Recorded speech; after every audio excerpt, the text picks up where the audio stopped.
Hello, fellow diamond painters. I'm back and I'm nearing the end of my Snow Queen that you saw in video 1 and 2. So I'm trying something, as you can tell, I've got both hands free.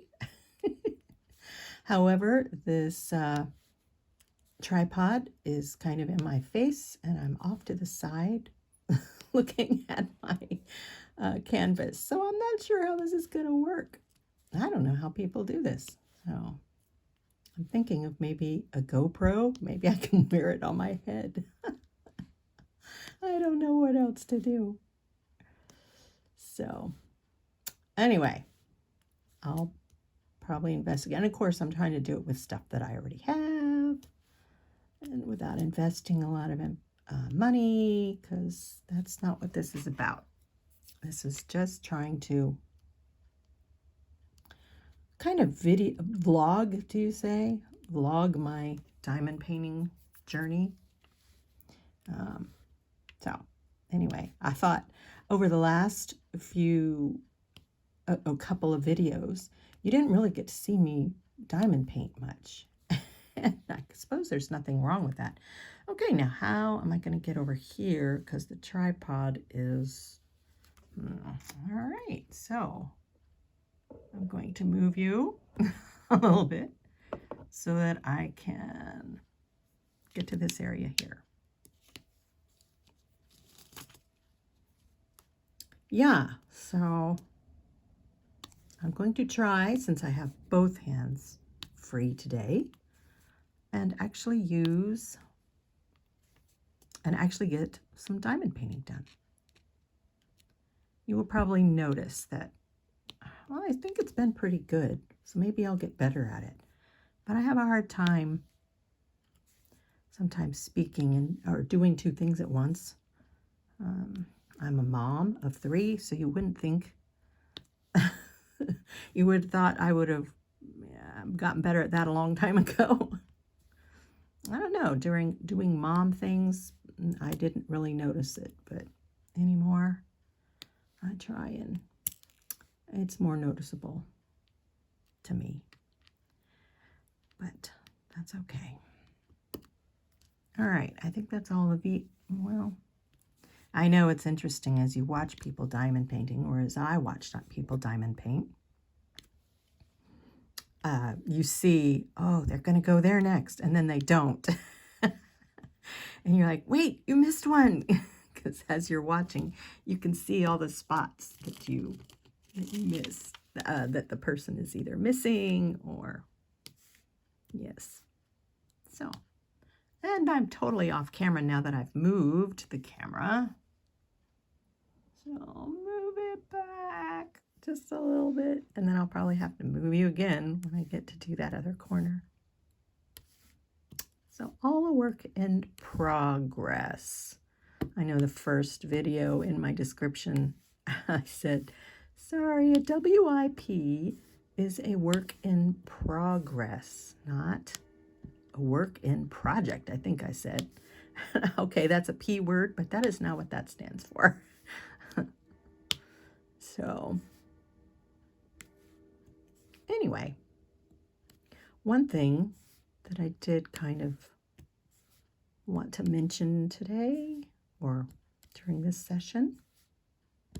Oh, hang on, I gotta wait for the satellite to come back around. It was something. Oh, yep, I know. Okay, I gotta move you again. So sorry. Another little tip is something that I like to use to keep my tools from rolling around, because as you know, these diamond painting pens are round and they tend to... So I have just a little piece of shelf liner. So it's that stuff you either put on shelves or in drawers. And a lot of times I used to put my tray on there, but that's not... Anyway, if I put my diamond painting pen on it, see, it does not roll. So I usually keep it somewhere nearby. So because I'll put down my pen and I'll pick up my tweezers and all that. So that was the little tip that I wanted to cover.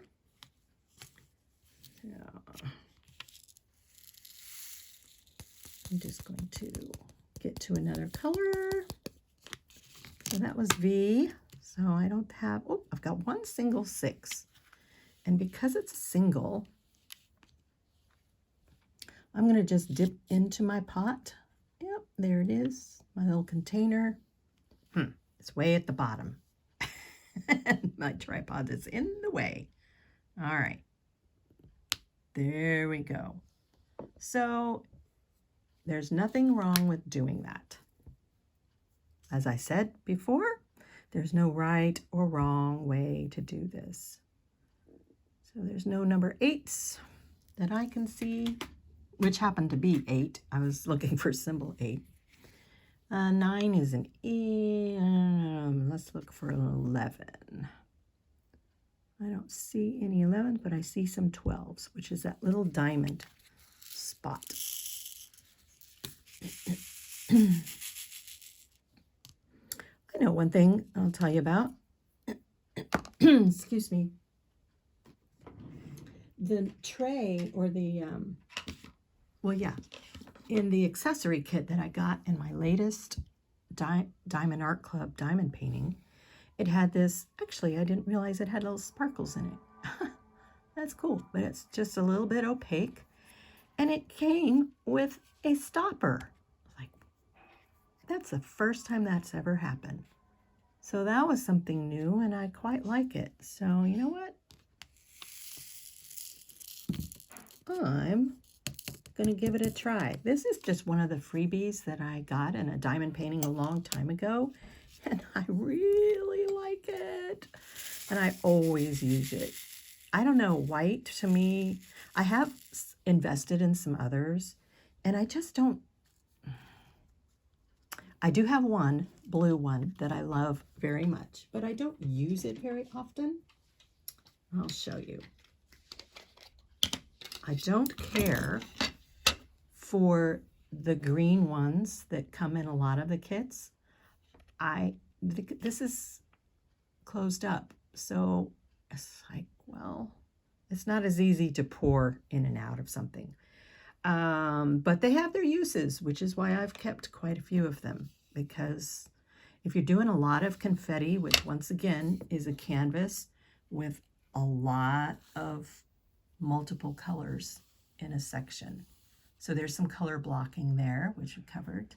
Big sections of a single color. It's not a big section, but for this canvas it is. And then these are more like confetti because it's just a few. And as you can see, the section I'm using, there's not much color blocking going on in this either. It's mostly confetti. So that's where your smaller little trays come in handy if you want to leave some in a tray. Hopefully you don't have a pet that's going to bump your table or jump onto your table or a child that might run into your table or investigate all those pretty diamond colors in the green boats. So this is the blue tray that I bought, and I really, really like it. When I do a huge area of one color, I get this guy out. Man, he holds a boatload of drills, and woo, they line up really good in this, and I really like it. But this is all confetti in this painting, so I have not used it for this one at all. Yeah, so I started to tell you why I like, which seems weird, but I really like the white trays. The colors just show up so good. Like this is good, but if I were doing a pastel, it might, well, I don't know, I suppose you could still see them, but it's just a visual thing, I guess, or in my brain thing. Okay. All right, moving you to the other side. So sorry. One day, I'll get this figured out. So I'm actually getting some diamond painting done while speaking to you. So that's pretty cool. So it's interesting why, well, it's not interesting, but to me, it's a strange thing why I'm doing this. I don't know, just as I would be diamond painting, I would find myself thinking about things to talk about. And I thought, I wonder if there's, well, actually, I just am doing it for me. So let's just say that. I felt almost like I should do it. And it was a thought that wouldn't leave my head. So here I am. All right, now I get to pull my stopper out. Stoppers are kind of cool because you can give it a little more vigorous shake when you need to. And you don't have to worry about your drills flying all over the place.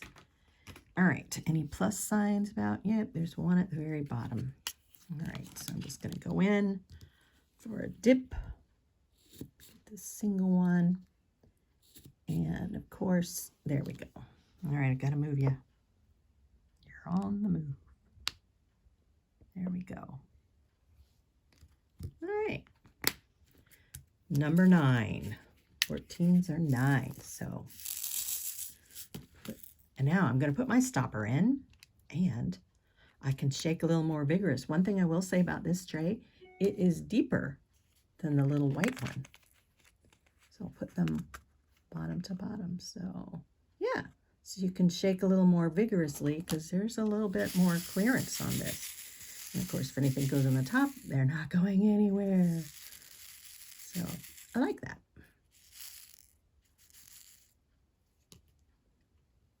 All right. Oh, by the way, let's get back to multiplacers. Oh, you see how this is pastel? And they don't really show up super well.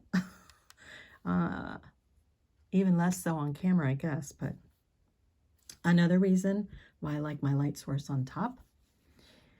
But yes, I was going to say multiplacers. Let me dig out my multiplacer and show you. Now, I haven't loaded this multiplacer in quite a while, so it's still got old wax in there, but I know there's some in it. So this is what you would do as you started multiplacing. You shake your diamonds out to get them mostly right side up, and then you tap them so that they line up. Now, this is why you can have like a 7-place multiplacer. It's pretty amazing.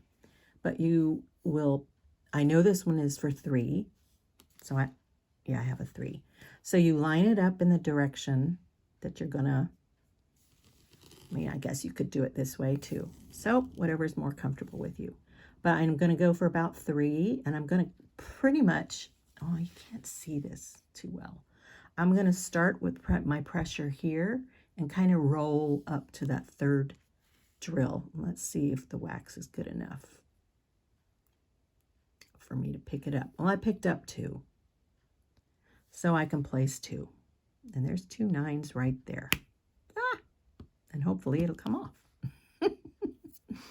All right, so of course I didn't get them very super straight, but they are very together, aren't they? So let's try it again. Now, I went that direction. That's why. You go this direction for when you're placing in this direction. Let's try a 3 again. Let's see. Keeps popping. Maybe I should put pressure on the other direction. Let me try that. From the top and roll back to me. Ooh, I got 3. All right, now I'm going to go for right in here. And I'm going to do that same rolling action, by the way. So that was pretty successful. So the reason you would change the direction of your tray and the direction that you're laying. So if you had like here's 3 9s this way, so it would be easier to do it in that direction. Well, I've only got 2. Here's 2. So I hope that helps you some. And a lot of people get along well with doing that, and they just go to town. I have not found it as such, as you can tell. Mine is still very much in a learning, because they're straight, but they're crooked, if you know what I mean. So these are straight, but I would have laid them closer to the one next door. So it's all in what you get used to. And because I spend time then trying to jostle them to where I want them, I just find it more beneficial for me personally to. So what I'm saying is that I have not practiced it enough. And I will also tell you that doing multi-placing with rounds is a lot more forgiving and an easier route to go than with squares. I think the squares is the one, gotta move you again, sorry, where you have to take a little more, you just gotta take more time.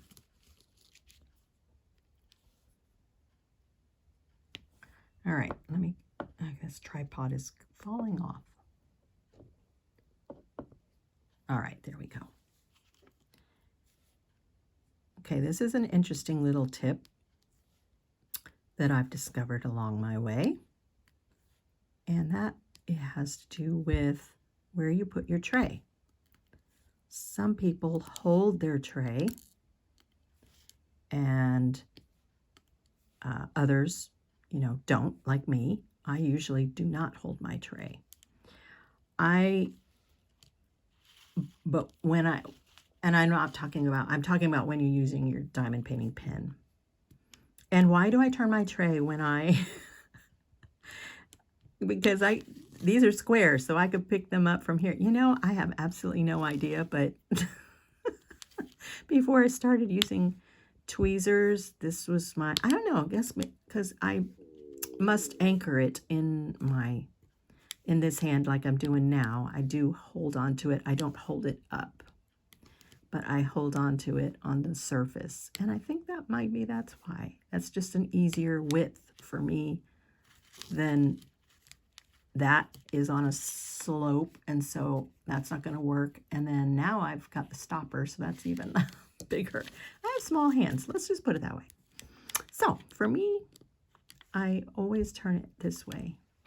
And why I turn it in this direction, I know a lot of people that I've watched turn it with the funnel kind of the other way. And I don't know. This just works best for me because this is the direction then it's all set, ready for me to lift up and pour into the container.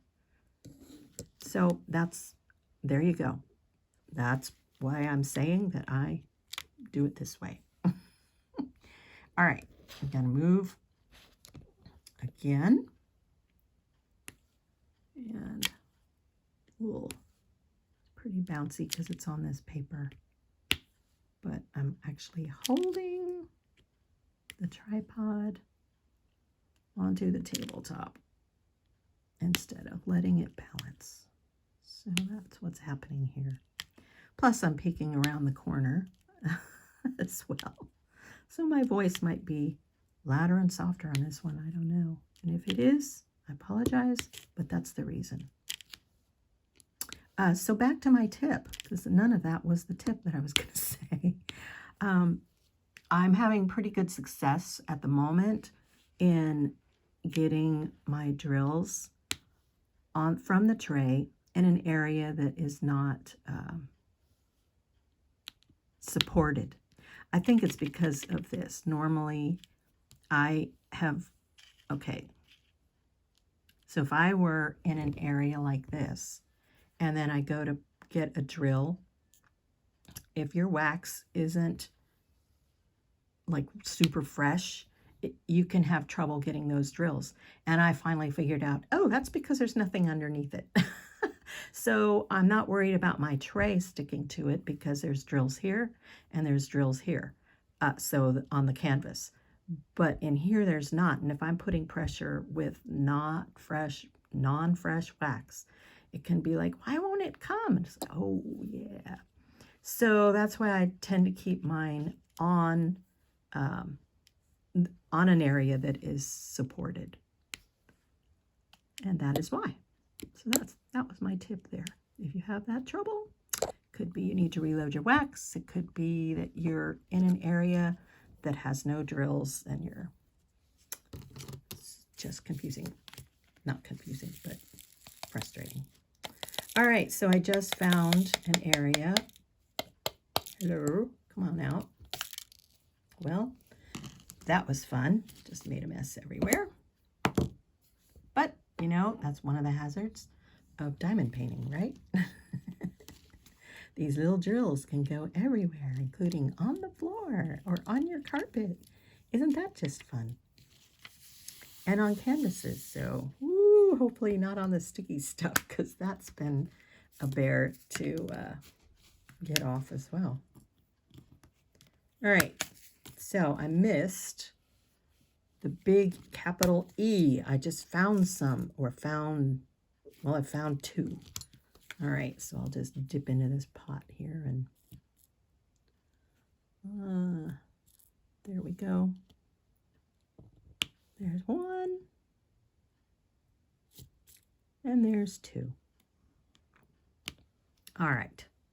Well, I think I've nattered on at you long enough today and given you a couple of tips. And actually got to see some diamond painting, so that's a plus. I'll continue to work on not only this, but I will show you the finished project. So probably tomorrow, because I anticipate I'll probably get this done this evening. So looking forward to seeing you again. Until then, I'll say farewell and enjoy some diamond painting today, I hope.